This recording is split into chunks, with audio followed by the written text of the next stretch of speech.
Sa pagitan ng dalawang naglalakihang kondominium sa Quezon City, may isang maliit at lumang barangay na tila nakalimutan na ng panahon, ang Barangay Santa Lourdes. Dito, makikitang dikit-dikit ang mga bahay, gawa sa kahoy, yero, at mga lumang hollow blocks. Tahimik ang lugar tuwing umaga, pero pagdating ng gabi, may kakaiba sa simoy ng hangin. Sa bawat pagdapo ng dilim, nagsisimula ang takot.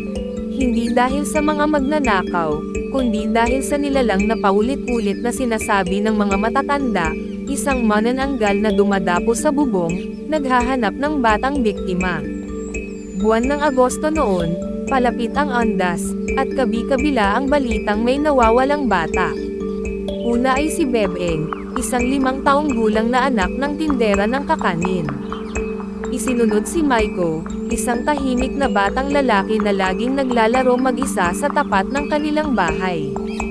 Laging sinasabi ng pulisya, tumakas siguro. O kaya kinuha ng sindikato. Pero iba ang sinasabi ng mga matatanda. Hindi yan sindikato. Nariyan na naman ang manananggal.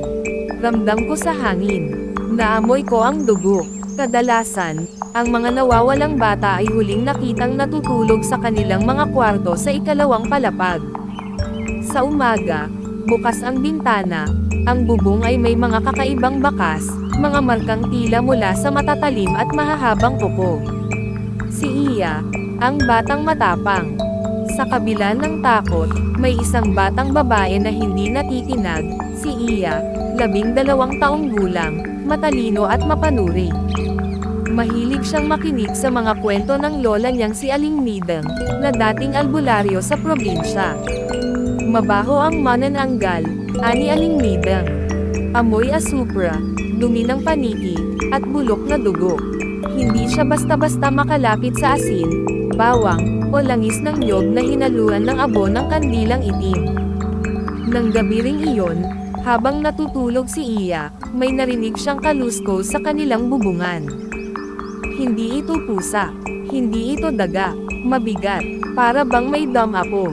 Dahan-dahan siyang dumungaw sa bintana, at doon niya nakita ang kakaibang nilalang, kalahating babae, lumilipad, may pakpak ng paniki, mahahabang kuko, at ang katawan ay nagmula sa puson paakyat. Ang ibabang kalahati ay naiwan sa isang madilim na bakanteng lote sa likod ng eskwelahan. Ang mata ng nilalang ay pula at gutom. Nakatingin ito sa bahay nila. Sa sobrang takot, napasigaw si Iya. Agad siyang sinalubong ni Aling Midang na may dalang bote ng langis at bawang. Hindi ka makakapasok dito. Demonyo ka, sigaw ng matanda habang pinapahid ang langis sa mga bintana. Nagngalit ang manananggal, ngunit sa halip na umatake, lumipad ito palayo, kasabay ng isang malakas na hangin at iyak ng mga paniki.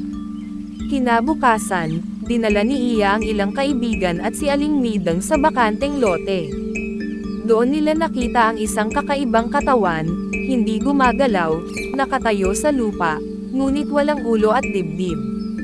Kalahating katawan ng babae, tila buhay pero hindi humihinga.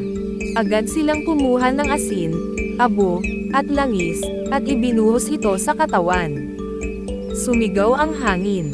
Nayanig ang lupa, at sa malayo, may narinig silang isang matinis na tili, tila mula sa langit. Unti-unting nasunog ang ibabang katawan, hanggang sa ito'y maging abo. Kinagabihan, tahimik ang buong barangay. Wala nang kaluskos sa bubong. Wala nang nawawala, ngunit, isang babala, lumipas ang 3 buwan. Akala ng lahat ay tapos na ang lagim. Hanggang isang gabi, habang papalapit ang Pasko, may batang nagsumbong. Nakita ko po siya. Nasa bubong ng paaralan, may pakpak, may pulang mata. Sabi ng albularyo, hindi lahat ng nilalang ay nag-iisa. May kasamahan siya. At kung hindi tayo magbabantay, baka bukas, may mawala na namang bata. Kaya kung gabi na at may narinig kang kaluskos sa bubong, huwag kang basta sumilip. Isara ang bintana, maglagay ng asin at bawang sa paligid ng kama. At higit sa lahat, maniwala sa mga matatanda.